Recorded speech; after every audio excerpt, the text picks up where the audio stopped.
Hello there and welcome once again to the channel, and in this video I'm going to be talking to you about the 5 mistakes, just the 5 mistakes that you will wish to avoid when it comes to growing Ipomoea from seed. That's the Morning Glories and their cultivars, hybrid and species.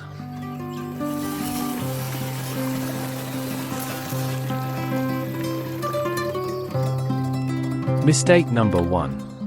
Your genus Ipomoea are from the lovely hot tropical regions of Central America, and as such you need to be able to make the most of the growing season that you get here, well at least here in the UK. So our summers are not particularly long, and if you're wishing to grow them from seeds, you are going to have to start them off early. And if you check your seed packets, you will see that the starting early is somewhere around mid to early February. That way you can get them germinated, potted on, and at a decent size that they are ready to be planting out once the threat of late frosts have passed.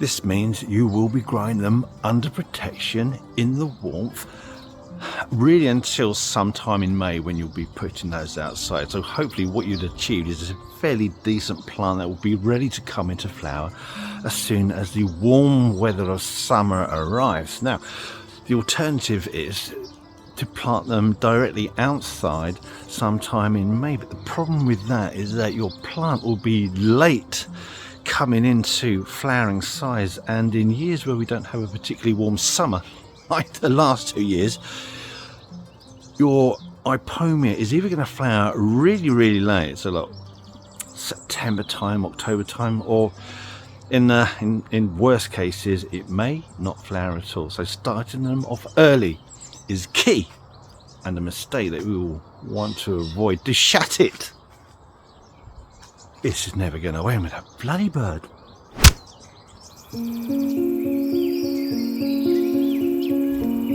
Mistake number 2. Yeah, well, this mistake is regarding the Morning Glories. You may pop into your garden centre, have a look at the display stand, see a variety of Morning Glories and think that they are going to be about the same, but they are not going to be about the same.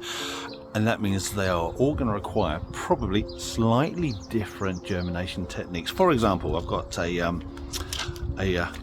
Ipomoea tricolor, which is the crimson one, and I've got a purpurea, that's a black knight, I like that one. And these are going to require different conditions. Your black knight, that one is going to require soaking for a couple of hours prior to germination. This one, the tricolor, can be sown directly, but Sutton's recommends that you grow 3 seeds per pot, and these ones are going to be in a, for example, a modular seed tray, but then just 1 seed per module, and you're going to be slightly different germinating temperatures, which we will talk about shortly.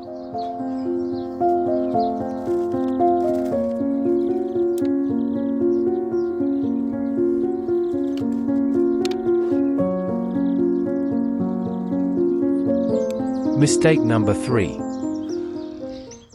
As we mentioned earlier, the Ipomoeas are native to Central America, which is a tropical region, and in the tropics you tend to get temperatures that kind of hover between 20 and 30 degrees Celsius throughout the year, so it doesn't really change. So when it comes to germinating your Ipomoeas, you need to try and recreate that kind of temperature in order to initiate germination. So you are looking at a soil temperature of between 20 and 25 degrees Celsius. It will vary depending on which species or cultivar you are growing.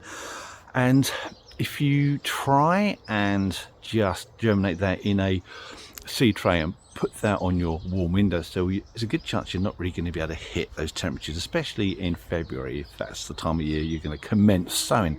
So you're going to need some help, and that help will come by way of a heated propagator, which is a lovely little device. You just put your seed tray in it, put the top on it, close the vent, turn it on, and if you've got an inexpensive heated propagator, it probably just hit around 20 degrees Celsius. But if you have a little bit more money, then maybe you could get yourself a variable temperature setting on that, you can hit exactly the temperature that you require. But if you just put it in a pot, put it on a windowsill, chances are it won't germinate. You need to hit those germinating temperatures, otherwise the seeds will not sprout.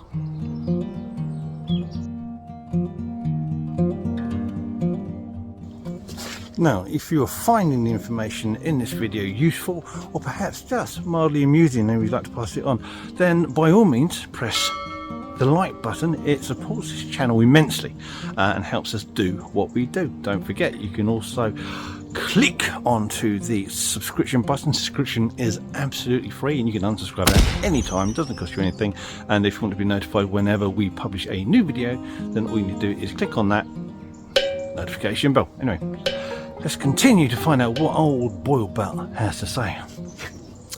I would also like to add that when it comes to germinating your Ipomoeas, once they have germinated, you need to make sure that that soil is almost permanently moist throughout that period, because if it dries out, the leaves of the seedlings are really prone to drying out. And if you miss it for a day or so, not keeping your eye on it all the time, you could easily lose your seedlings. So never allow the compost to dry out. Try and avoid waterlogging, but keep it reliably moist and well drained all the way through that period, because like I say, they can be really funny about drying out, and they will quickly dry up the leaves, and you could lose a seedling entirely. Mistake number 4.